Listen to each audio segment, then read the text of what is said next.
বিদ্যুৎস্পৃষ্ট হয়ে কর্মরত সৈনিক ও ধোপির মৃত্যু। ৫ই অক্টোবর ২০২৫ রামপাল থার্মাল পাওয়ার প্লান্টস্থ আর্মি ক্যাম্পের ভবনের ৩য় তলার ছাদে বিদ্যুৎস্পৃষ্ট হয়ে এক মর্মান্তিক দুর্ঘটনা ঘটে। জানা যায়, ধোপি মোহাম্মদ হাসিব কাপড় শুকাতে ছাদে গিয়ে সিগন্যাল HF সেটের অ্যান্টেনার তারে স্পর্শ করেন এবং সাথে সাথে বিদ্যুৎস্পৃষ্ট হন। সেই সময় একই ইউনিটের কর্পোরাল ফজলু বিষয়টি লক্ষ্য করে চিৎকার দিলে ১২ সিগ ব্যাটালিয়নের সিপাহী আরিফ হোসেন ছুটে গিয়ে ধোপিকে বাঁচানোর চেষ্টা করেন। ছাদে জমে থাকা বৃষ্টির পানিতে পিছলে পড়ে তিনিও বিদ্যুৎস্পৃষ্ট হন।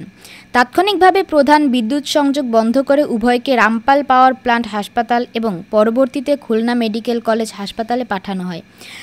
প্রায় ১৩ ঘণ্টার একাধিকবার CPR দেওয়ার পর চিকিৎসক উভয়কে মৃত ঘোষণা করেন। ইন্না লিল্লাহি ওয়া ইন্না ইলাইহি রাজিউন। ৫ই October ২০২৫ Rampal army camp, Bagerhat. নিহতদের বিবরণ: সৈনিক অপারেটর আরিফ হোসেন, বয়স ২৭ বছর, ইউনিট ১২ সিগন্যাল ব্যাটালিয়ন। বেসামরিক ধোপি হাসিব খান, বয়স ১৯ বছর, unit ৪২ field regiment artillery. Israt Jahan Mou, news desk, channel M1, Dhaka. Channel M1